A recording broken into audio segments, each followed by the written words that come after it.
এই ভিডিওতে ক্লিক করার জন্য ধন্যবাদ। বাদাম দিয়ে লাল শাক কিংবা লাল শাক ভাজা হয়তো আমরা অনেকেই বানাতে জানি, তবে এই রেসিপি অনুযায়ী যদি আপনি বানিয়ে নেন তাহলে সহজেই খুবই কম সময়ে একেবারে অনুষ্ঠান বাড়ির মতো স্বাদ তো আসবেই, খেয়েও কিন্তু সবাই আপনার প্রশংসা করবে। চলুন দেখে নেওয়া যাক কিভাবে আমরা বাদাম দিয়ে লাল শাক ভাজা বানাবো। সবার প্রথমে আমি 2 আটি লাল শাক নিয়ে নিচ্ছি। দুটো আটি মিলিয়ে 500 গ্রাম মতো ওজন হয়েছে। এইবার শিকড় সহ কাণ্ডের মোটা অংশগুলো কেটে এই রকম একটা বড় ঝাঁঝরির মধ্যে নিয়ে নিচ্ছি। আচ্ছা, শাক কিন্তু একটু ভালো করে বেছে নিতে হবে। শাকের মধ্যে এই রকম অনেক সময় অন্যান্য ঘাস পাতা থেকে যায়, আর শাকের গায়ে মাটিও লেগে থাকে, সেই কারণে সমস্তটা 3-4 বার খুব ভালো করে ধুয়ে নিয়েছি। এরপরে অল্প অল্প পরিমাণ শাক নিয়ে একদম এইভাবে কুচো করে কেটে নিচ্ছি।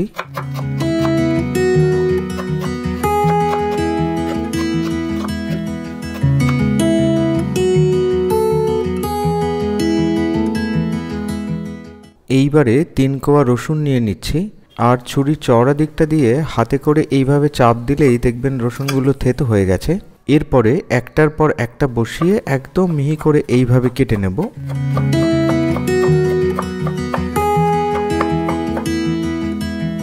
এইবারে 3টে কাঁচা লঙ্কা নিয়ে একটু অন্য পদ্ধতিতে কেটে নিচ্ছি। প্রথমে দুটো আঙুল দিয়ে এই রকম চাপ দিয়ে ভেতরের বীজগুলো নরম করে নিতে হবে। তারপরে মাথার দিকটা এইভাবে কেটে আবারও আঙুল দিয়ে চাপ দিলে দেখবেন ভেতরের বীজগুলো সমস্ত বেরিয়ে আসছে। এইবার মাঝখান বরাবর এই রকমভাবে কেটে নেব, দিয়ে ভেতরে যে কয়েকটা বীজ অবশিষ্ট থাকছে সেগুলো ছাড়িয়ে নিয়ে একটার পর একটা পোর্শন রেখে একদম এইভাবে মিনসিং করে কেটে নেব। এইভাবে কেটে নিলে ঝাল খুব একটা হয় না, তবে শাকের মধ্যে কাঁচা লঙ্কার ফ্লেভারটা থেকে যায়। এদিকে একটা কড়াই নিয়ে 3 টেবিল স্পুন মতো সরষের তেল নিয়ে নিচ্ছি। তেল খুব ভালো করে গরম হলে 1 মুঠো মতো কাঁচা বাদাম একটু ভেজে নেব। এই অবস্থায় গ্যাসের ফ্লেমটা লো করে দিয়ে মিনিট 2 মতো ভাজলেই দেখবেন সামান্য কালার আসতে শুরু করেছে। তখন সমস্ত বাদাম তুলে নিচ্ছি। এইবার দুটো শুকনো লঙ্কা নিয়ে পরে গার্নিশিং করার জন্য লো ফ্লেমে মিনিট খানেক মতো ভেজে নেব। গ্যাসের ফ্লেমটা লোতে রেখেই ফোড়নের জন্য দিয়ে দিচ্ছি 1 চিমটে কালো জিরে, আর কুচিয়ে রাখা কাঁচা লঙ্কা এবং রসুনও এই তেলের মধ্যে দিয়ে একটু সামান্য ভেজে নেব। রসুনে সামান্য কালার আসতে শুরু করলেই কুচিয়ে রাখা লাল শাক এইবার কড়াইয়ের মধ্যে দিয়ে দেব। এইবারে গ্যাসের ফ্লেমটা হাইতে করে দিয়ে মিনিট 4-5 জন্য শাক খুব ভালো করে ভেজে নেব।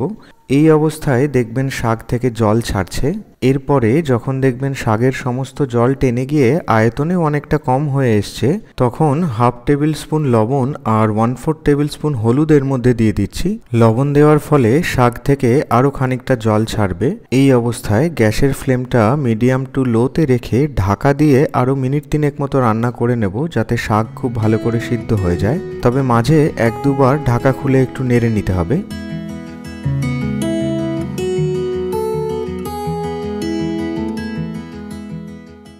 অন্যদিকে একটা তড়কা প্যানের মধ্যে 1.5 টেবিল স্পুন পোস্ত নিয়ে গ্যাসের ফ্লেমটা লো করে দিয়ে মিনিট খানেক মতো খুব ভালো করে ড্রাই রোস্ট করে নেব।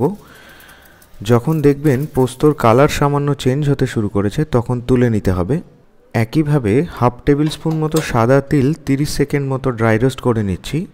এদিকে ঢাকনা খুলে দিয়ে এইবার শাকের মধ্যে দিয়ে দেব ভেজে রাখা বাদাম। স্বাদটা ব্যালেন্স করার জন্য দিয়ে দেব কয়েক দানা চিনি, ভেজে রাখা সাদা তিল আর ভেজে রাখা পোস্তের 2/3 পরিমাণ এখন শাকের মধ্যে দিয়ে দিচ্ছি, বাকিটা পরে গার্নিশিংয়ের জন্য রেখে দেব। এইবার সমস্তটা নেড়ে চেড়ে আমি আরও 30 সেকেন্ডের জন্য ঢেকে রেখে দিচ্ছি, যাতে পুরো ফ্লেভারটা খুব সুন্দরভাবে থেকে যায়।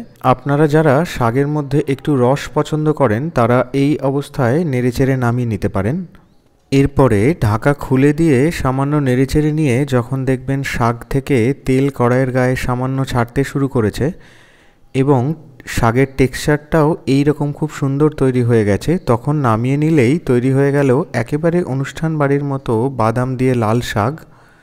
এইবারে আমি একেবারে গরম গরম সার্ভ করে দিচ্ছি।